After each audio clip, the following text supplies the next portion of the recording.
maryan waxa ay la noolayd aabbaheed iyo aayadeed oon iyada sinaba u jeclayn. maryan hooyadeed wakhti ka hor ayaa aabbaheed furay kadib markii iyada oo keliya dhashay ilaa iyo markaasna maryan may aqoon meel hooyadeed adduunyada kaga nooshahay iyo iyada naf ahaanteedaba.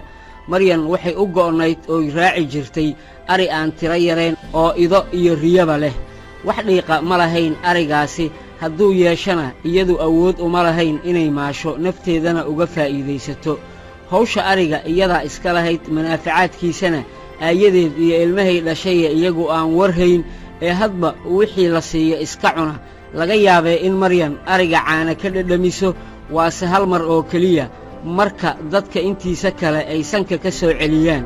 maryan iyadoo waxaasoo dhibaato ay haystaan ayayan haddana ku nabadgeli jirine cawo iyo maalin waxay ahayd mid dil, habaar, hiif iyo dibindaabyo joogto ah kala kulanta aayadeed oo iyadoon waxba dhiqin, xoolana aan war u hayn, had iyo goorna gurigeeda dhexdiisa ilmaheeda ku ciyaarsata. maryan dhibaatadaa culus ee joogtada ah darteed ayay inta baydaday ama fiigtay wixii la hadlaba waxay moodaysaa inay dilayaan. masruuf ama biil ayay dilistu u ahayd, oogadeeda nabarrada ku yaalna way tira beeleen. aabbaheed waa iska dhegweyn, aan sidaa wax u danayn. marmar ayaa laga yaabaa inuu naagtiisoo si xun u rifaysa arko, xaarxaariyo kana qabto. inta badanse wuxuu u qaataa dilista maryan la dilayaa inay tahay lexajeclo iyo coodkoo la rabo in si fiican loo dhaqo. maryan ama ha la dilayo ama ha lala hadlayee ma hadasho, maxaa yeelay cid ka guraysaan jirinba.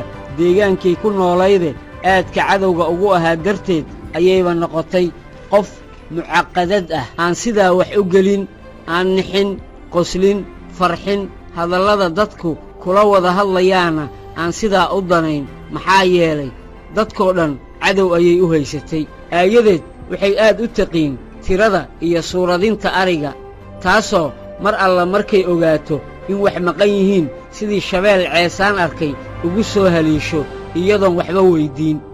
galabtii dambe ayaa waxa dhacday in gooray maqrib ahayd, arigiina soo xareenayo aayadii ay towday orgi keli ahaaye ariga ku jiray. aayadii dhowr jeer ayay aad ugu noqnoqotay indhayntiisii. waxay ogaatay in orgigaasi maqan yahay. maryan oo horayba u towsanayd orgiga, halgaadaha ku iman doonana horay ugu soo tala gashay, ayaa aragtay in aayadeed la towday orgigii. wakhtigu markaa waa habeen maqrib himahimow ah, aryowgii xeroodeen, geelashiina soo dheelmad habqamayaan. waxaa iyana cidaha kuurka u wada fadhiya libaaxyadii dadqaadka ahaaye meelaha wax ka jeeqaaqaya. aabbaheed ama odaygii reerka wuxuu weli ku maqnaa soo dheelanka hala dhowr ah iyo gaadiidkii cidda. maryan aragtay in lagu soo socdo, aayadeedna iyadoo tib weyn sidata ay soo malabsanayso. way tallantay oo istidhi maxaad yeeshaa? labada dhanba u daran, oo hadday sugtana tibtaa ayaa ka meel waayaysa, hadday carartana waxa ka horreeya waa libaax iyo dugaag aan u daahayne haddiiba kala jabsanaya. waa markii ugu horraysay oo hadal nooli maryan afkeeda ka soo yeedho, iyadoo tidhi wallay caawa midhaa ima dishi, saa kuma sugayee dilkaagana in haddaba libaaxay cunaan ka doortay. maryan markii ay sidaa lahayd way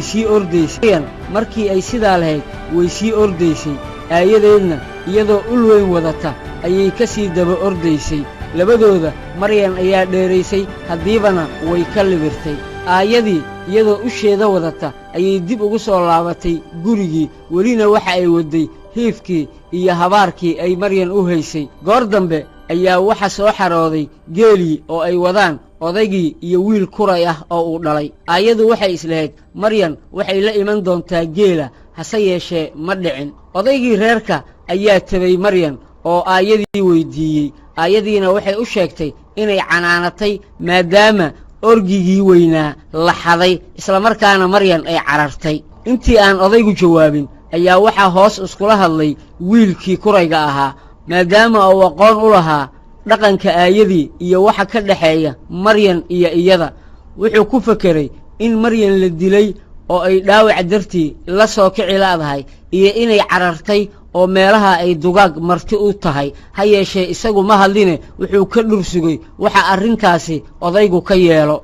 odaygii baa qayliye oo yidhi naa miyaad dishay gabadha oo aad cayrisay miyaadan ogayn in meelaha dugaag dadqaadihi ka buuxaan isla markiiba wuxuu u baxay bannaanka wuxuuna u qaylo dhaamiyey maryan isagoo leh maryanay maryan aabba kaalay anigaa kaa ballanqaaday inaan caawa kadib lagu diline odaygii wuxuu qayqayliyaba wuu quustay ugu dambayntii isaga naf ahaantiisaa libaax ka baqayey markuu meelaha wax dadayayey wuxuu sitay qori uusan sida badanba dhigin si uu isugu difaaco haddii bahal soo weeraro wuu soo laabtay oo jiitimihii inta soo adkeeyey ma fadhiisane wuxuu maryan ka baaray xeryaha xoolaha iyo hareeraha reerka oo idil waxba waa hadba dhan eeg madaxa ruxrux wuxuu yeelana garan waa mar buu is yidhi xaaska ma garaacdaa maadaama ay iyadu u sabab ahayd waxa dhacay haddana wuxuu ku daystay laga yaabee in dhibaatadu meeshay hadda joogto